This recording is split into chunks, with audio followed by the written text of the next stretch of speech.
Weaver had sent me to cut the power to the transformer yard. I was willing to do grunt work for her to get her to help me. I hoped Weaver was dependable. I'd stumbled into this crazy world a little over a week ago. She had been living this insanity for decades.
I could see the kill switch that would cut the power to the transformer yard.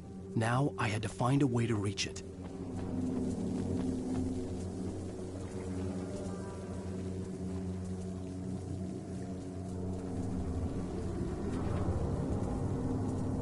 If I could figure out the gates, I could use them to get to the kill switch.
Designs these things.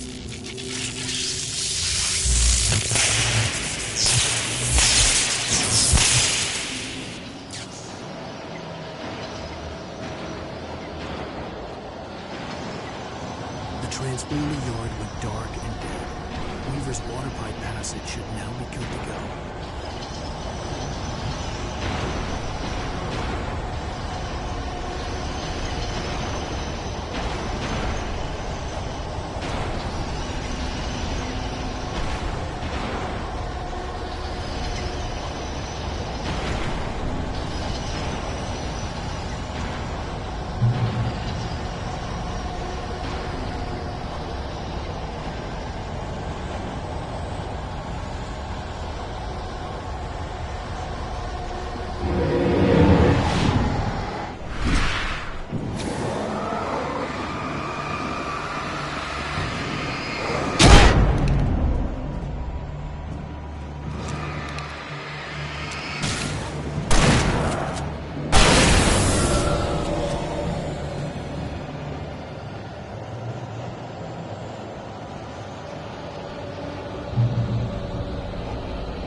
This way, young man. Follow me.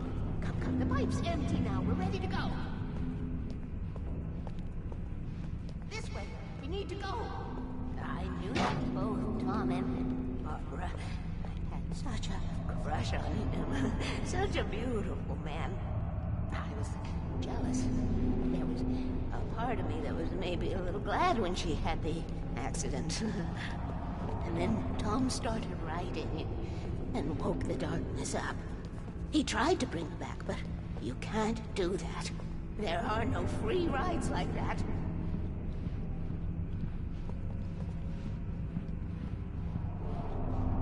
I'm starting to realize that. In that case, young man, perhaps you're a smarter man than Tom was. The witch looked like her, but it wasn't. Barbara was sweet. He didn't understand until it was too late. He tried to undo it, wrote himself, her, everything he'd ever written out of the world. Oh, he was so famous. And afterward, no one knew. Oh, Tom. He left only one thing behind in my day, in case it happened again. Insurance. He trusted me. Or perhaps used me a little. Tom knew how I felt. Knew I wouldn't refuse it.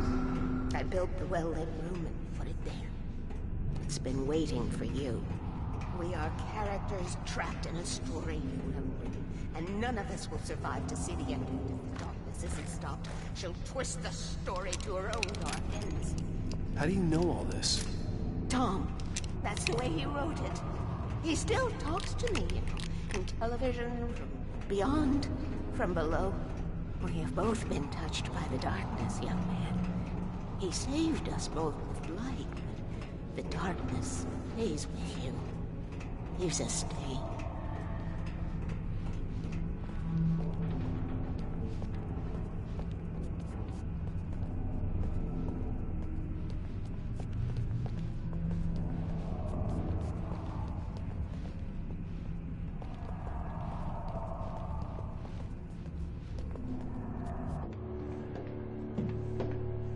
This pipe will take us directly to the well-lit room. Okay, I need to call my friends, tell them where we're going. Hello? Al! Barry, we're headed to the dam in one of the pipes. Meet us there. Okay, I'll tell Sarah. It's Sarah now? Whoa! No! For the sweet love of... Barry! Barry! We gotta go see if they're okay. They're probably dead. You must reach the well-lit room. This is no time to be a selfish idiot. That's my best friend.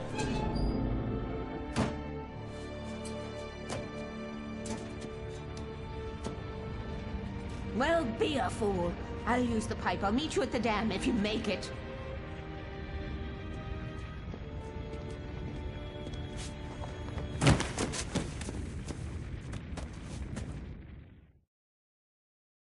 At least I didn't have to worry about her. She knew how to stay safe.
Sarah was almost starting to relax.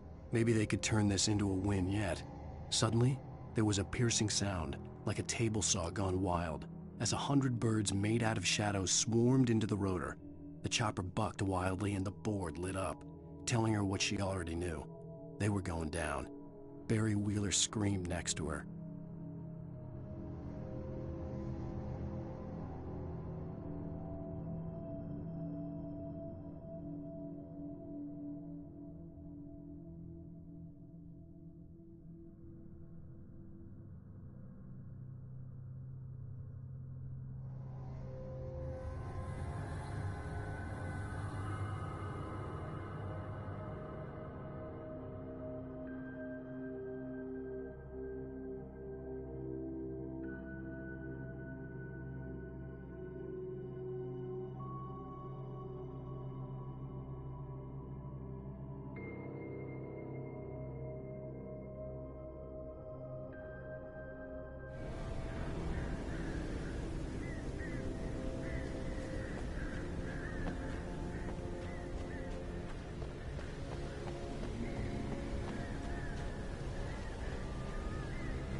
Sheriff Breaker! Sarah!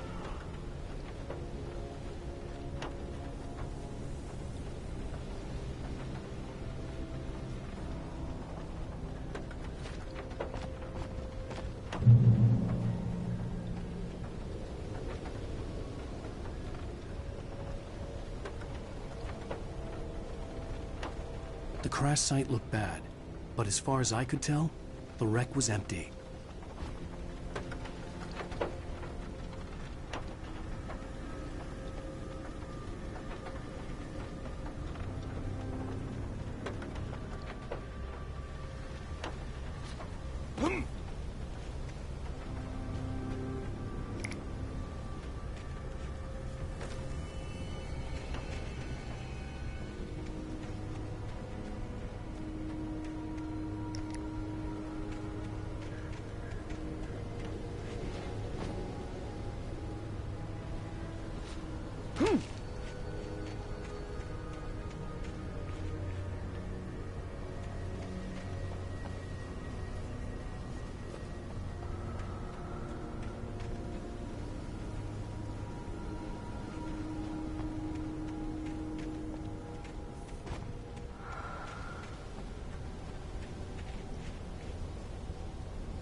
Barry! Barry!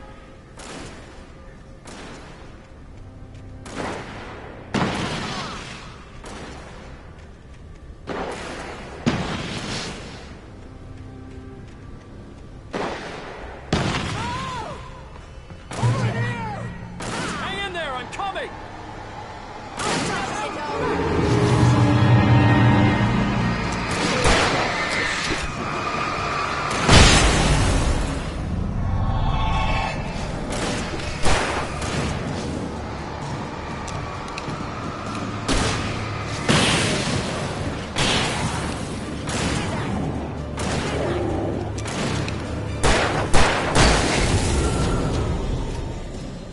You know when to make an entrance, Wade.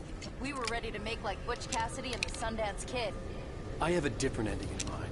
Yeah, I'm fine. Thanks for asking. I knew you'd be all right. How's that? The flaming eye of Mordor? Laugh it up, funny man. Didn't we have somewhere to go? Weaver will meet us at the dam.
While the crazy bunch of demon things try to take your head off with an axe.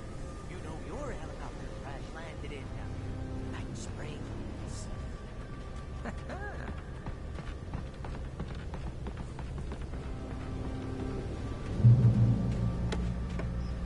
Oh, I can't take much more of this. Oh, but it's dangerous out here. Ooh, I should have kept that gym membership.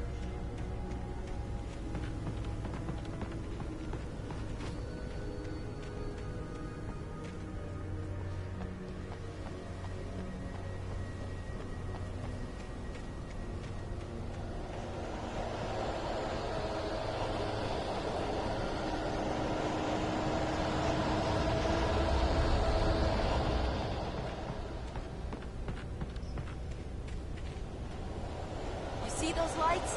That's the elevator we need to take.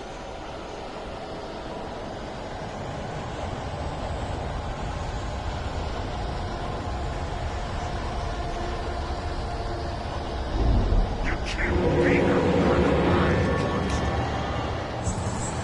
What the hell is that thing? It's everywhere!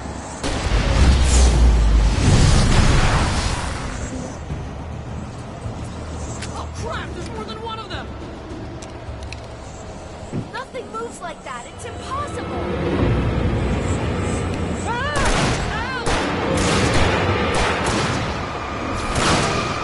He's too fast. I can't get a shot. There! No, there! Al, they're all over the place! How many of them are there? Where'd that one go? Ah, this can't be happening! Come over here!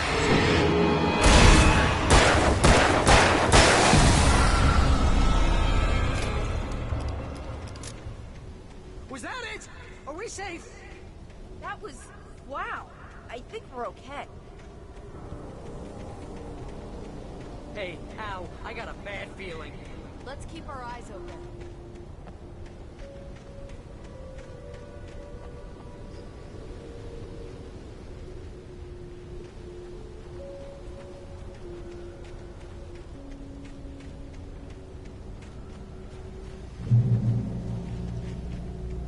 Woo! Oh, man! This is a bad idea. I know we're gonna regret this.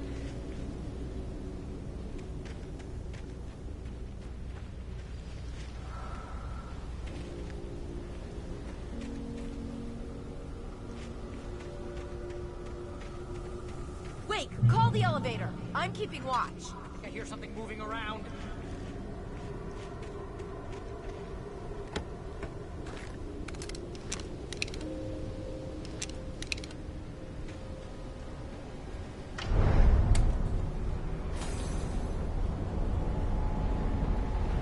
Heads up! Here they come! Oh no! Oh no!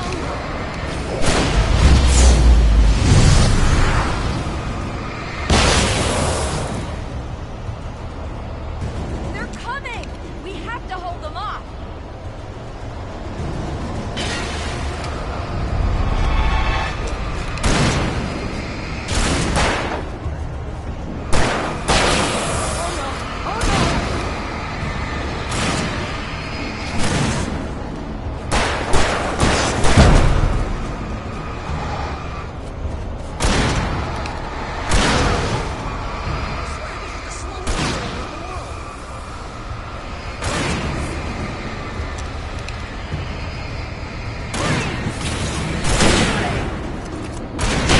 We're almost here, Wake. Just hold on!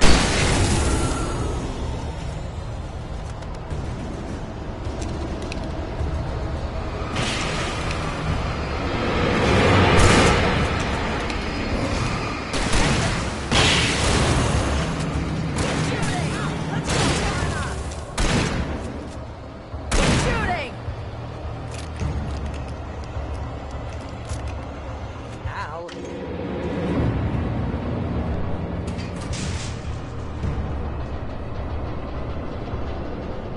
We're almost there. There's an entrance into the dam at the top. What's the plan, Wake? Well, Weaver's crazy, but she's got something Zane left behind. Something to fix this. gee, could you be a little more vague? Thomas Zane? Seriously? Might as well be Paul Bunyan or Bigfoot. Yeah, well, he was real.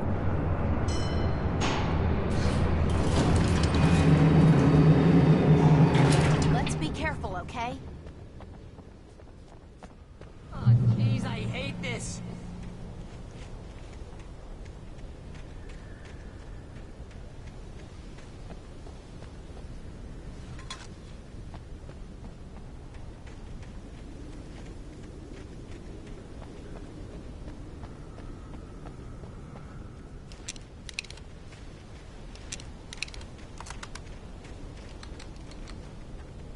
Okay, Wake. There's a button over there that opens the door.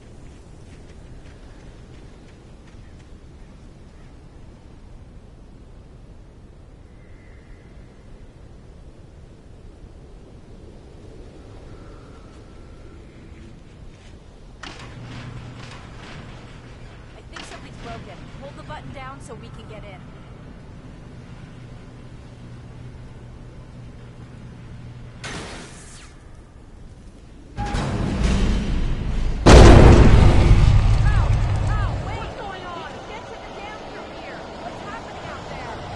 You guys go ahead and find Weaver.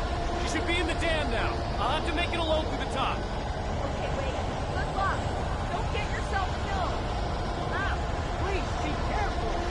I'll take good care of Barry, baby. You just look after yourself.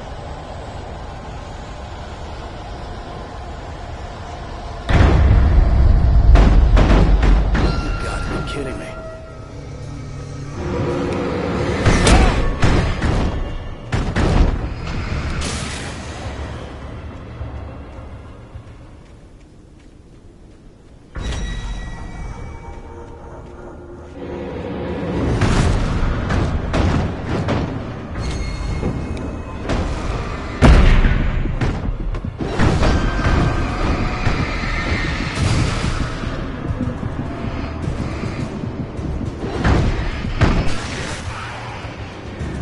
Down, boy.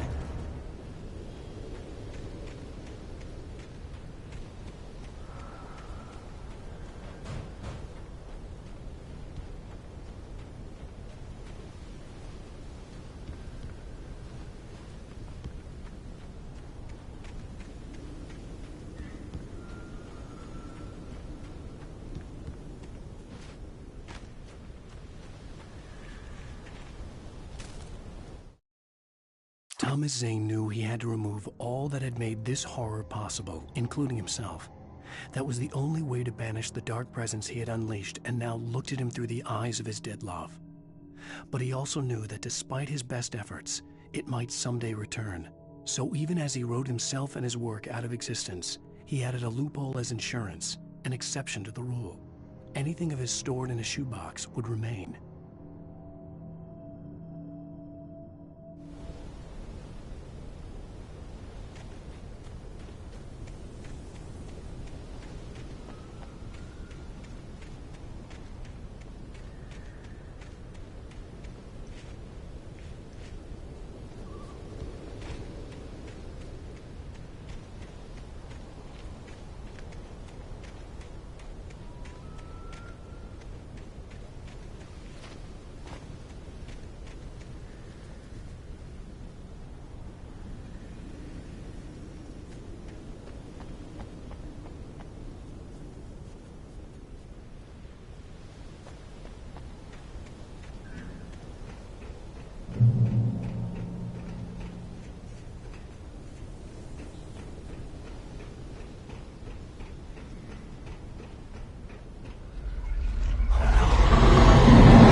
I was ridiculously outnumbered.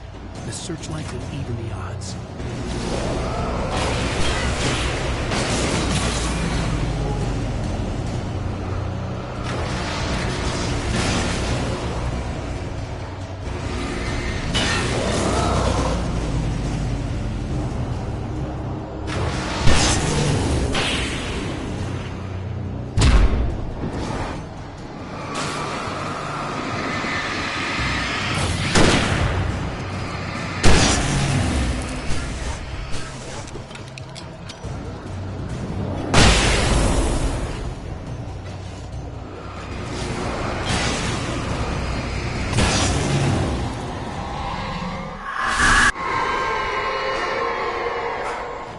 enough.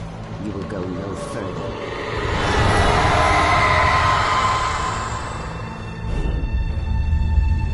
Stop now.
We're safe here.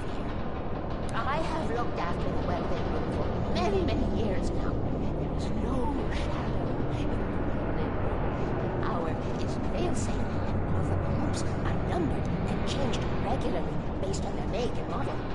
Right.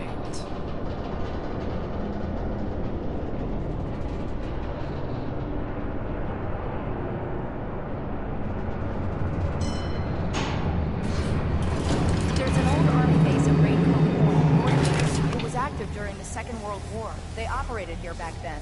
They must have built this. Yes, they did. It's my place now.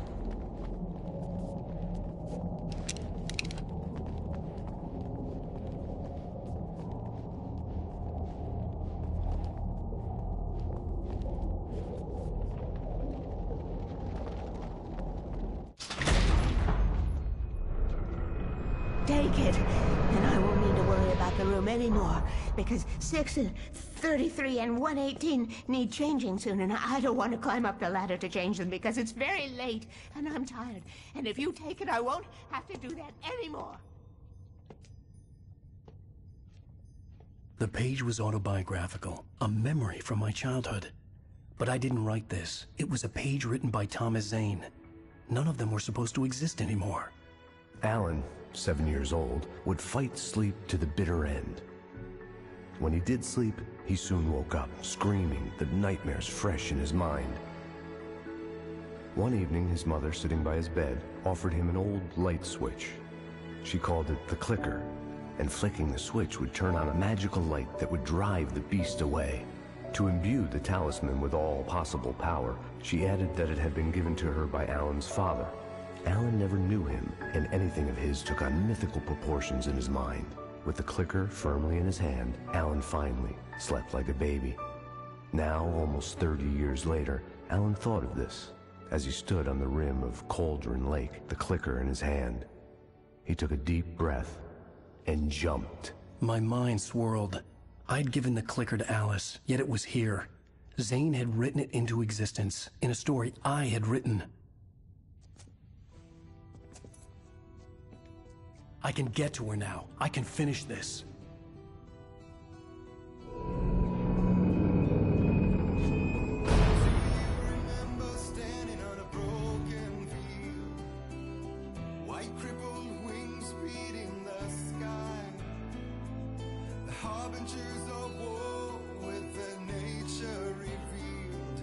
Chances flowing by.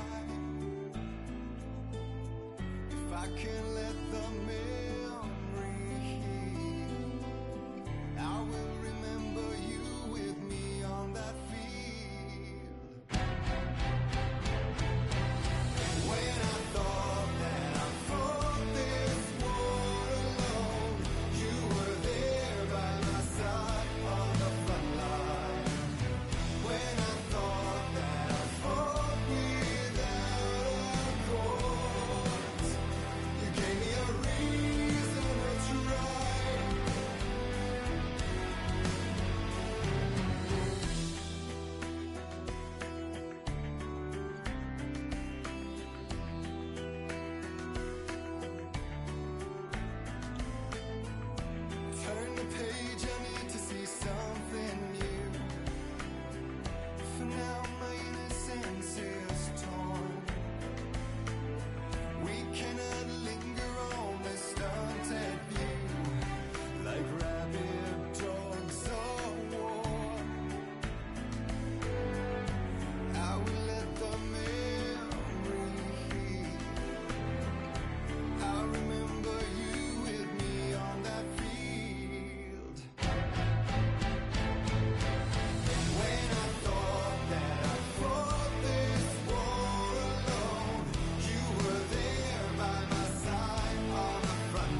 Previously on Alan Wake, I wrote a horror story that has come true. Thomas Zane did the same in the 70s. You will go no further. If I continue like the Dark Presence wants me to, the story I'm writing won't save Alice. It's a horror story. No one will survive. You knew Zane! Thomas Zane! You're the Lady of the Light in the song! He left something behind to help me. The clicker. Alan thought of this as he stood on the rim of Cauldron Lake, the clicker in his hand. He took a deep breath and jumped. I can get to her now. I can finish this.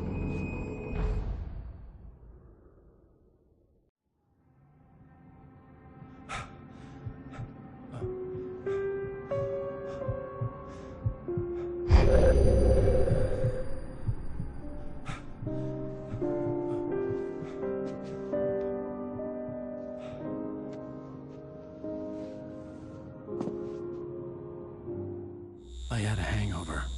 My head was about to explode and the light hurt my eyes. I needed my sunglasses and painkillers to dull the pain. In one of my finer moments of self-deception, I swore to quit drinking.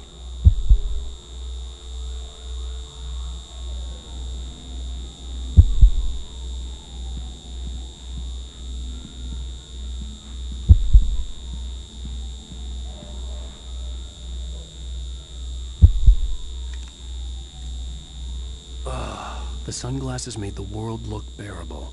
Now I could keep my eyes open without feeling like a vampire in the sun. I wasn't sure I'd make it out there without some painkillers.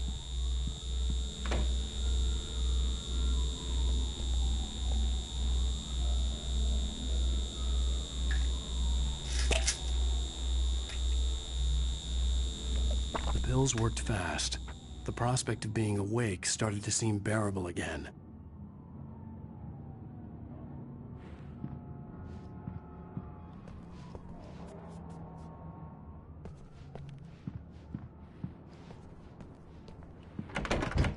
There was a message waiting for me on the machine.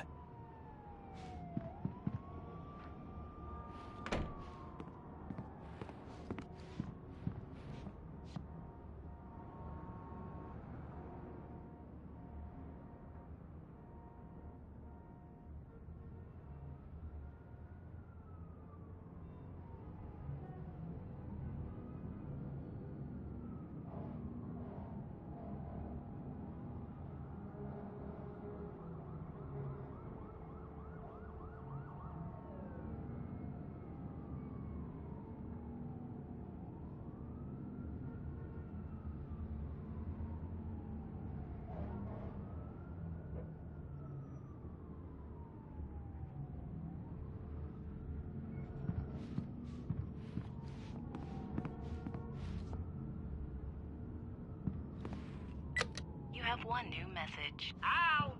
Are you still asleep? Wakey, wakey! You should have your show on your TiVo. If Alice wasn't too mad to record it. As she called me earlier and really chewed me out. Yeah, we went a little overboard last night.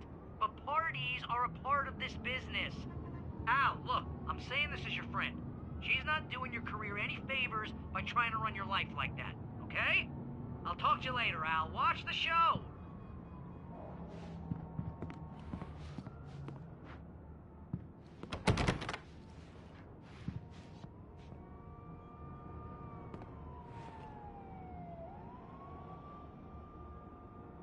I'd been a guest on the talk show the previous night, talking about my latest book.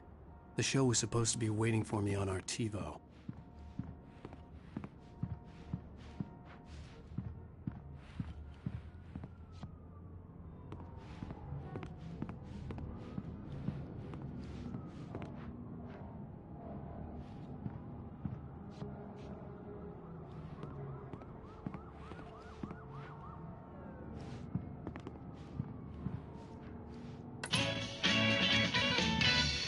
Ladies and gentlemen, welcome back to the Harry Gallic Show. Thank you, everybody. We have a great show tonight. I've been talking with the best-selling author Alan Wake about his new book, The Sudden Stop.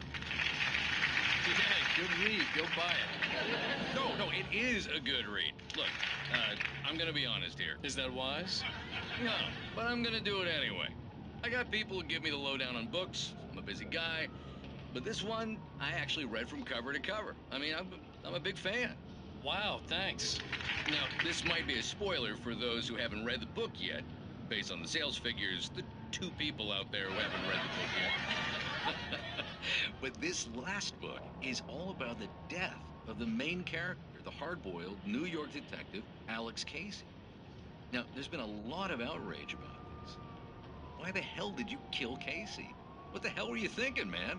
Good riddance. No, seriously though. 7 years and 6 books is a long time. He was a gloomy guy to spend all your working hours with, and it was a good run. But it's time to explore new things. My next book will be a departure from the old for me. You selfish bastard, always thinking of yourself. Well, you've certainly given us a lot of entertainment over the years. Now that you mention it, Casey was a gloomy guy. Never had much luck with his love life with the ladies. Was that autobiographical in any way? Yeah, no kidding. Casey's lady friends tended to die on him. With Casey, it was all about his pain. No, nothing autobiographical about that. I'm a happily married man.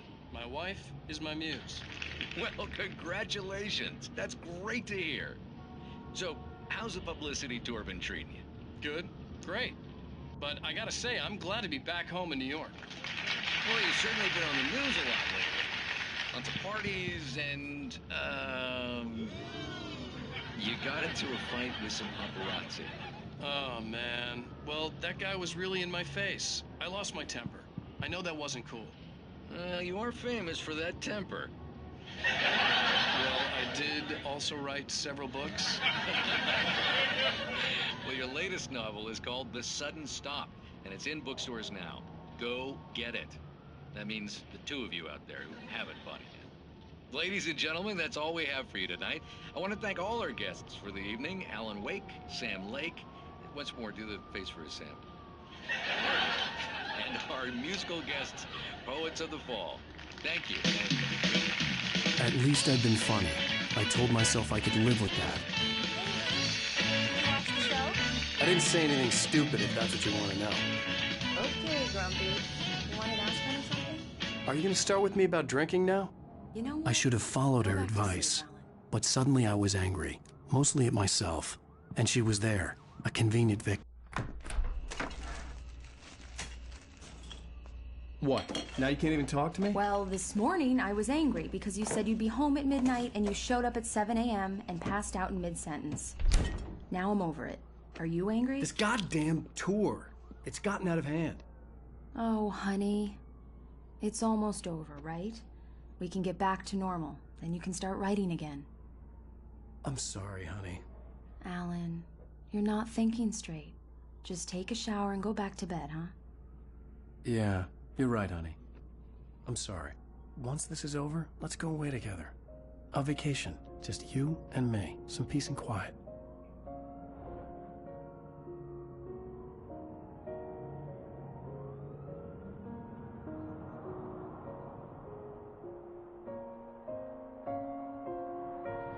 Somehow, the clicker was the key to the cabin. I had to return to Cauldron Lake to save Alice.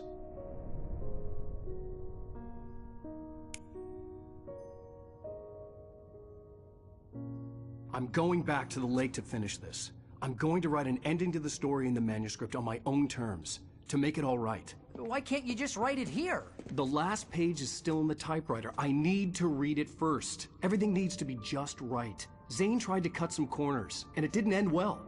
Okay, ready when you are. I'm sorry, Sarah, but I need to do this alone. Barry, take her gun. Miss Weaver, close the door when I leave.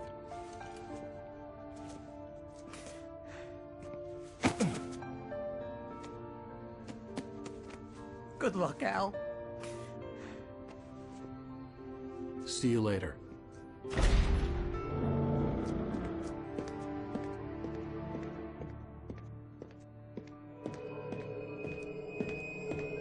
When I got out, it was warm and sunny. I'd flicked the switch of the clicker. Had it done this? I didn't stop to question it. I had to take advantage of the sunlight to get to the lake. On Zane's page, I'd stood on the rim of Cauldron Lake, about to use the clicker. That's where I was headed.